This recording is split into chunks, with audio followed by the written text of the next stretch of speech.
Nauwi sa pananaga ang pamamanhikan ng isang 35 anyos na lalaki matapos umanong mapikon sa kanya ang ama ng kanyang nobya. Gabi nitong Miyerkules, Agosto 6, nang magtungo daw ang biktima sa bahay ng kanyang girlfriend sa barangay Patag Belen, Caramuan, Camarines Sur para pormal na hingin ang kamay ng dalaga sa mga magulang nito. Subalit isa pang lalaki ang dumating na nagpakilalang nobyo din ng kanyang nobya. Dala ng galit, nakapagsalita umano ang biktima ng masasama sa kanyang kasintahan na ikinagalit ng sospek na nauwi sa makailang ulit na pananaga.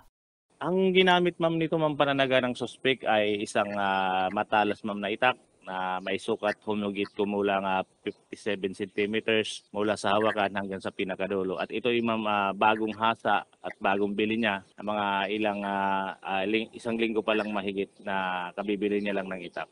Tumakas pero sumuko din kalaunan ng sospek at isinurrender ang kanyang ginamit na bolo. Ang tama po nitong biktima, lahat po ma'am sa parting likod. 2 sa ulo, 1 sa may balikat at isang malapit po sa may liig. Sa ngayon po ma'am, pang-anim niyang araw ngayon sa ospital simula nung mangyari.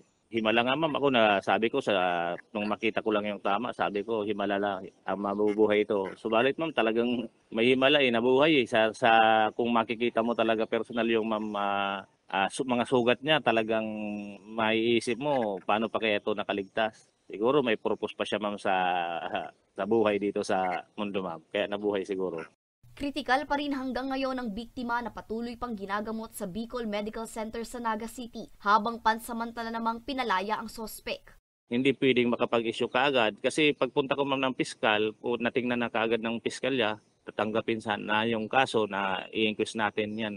Itong kaso po, sadly ma'am, wala tayo ma'am na medical certificate. So pagpunta ko ng Bicol Medical Center para kumuha, may policy po pala ma'am na ang Bicol Medical Center. Hindi pwedeng mag-issue sila ng medical certificate agad-agad as long as na yung biktima hindi pa na-admit. Ngayon kasi ma'am, 2 o 3 araw siya mahigit ma'am sa emergency room kasi sa dami ng pasyente ng BMC. Hindi nalaman ko din. Ngayon, naghintay pa tayo ma'am ng ilang oras kung papili natin mapag-subalit, hindi tayo ma'am napagbigyan kasi yun nga ang policy nila.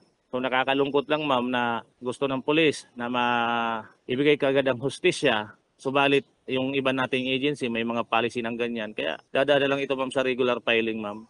Maharap sa kasong frustrated murder ang sospek. Para sa mga balitang Tatak, Bicol, Angeline Dagta.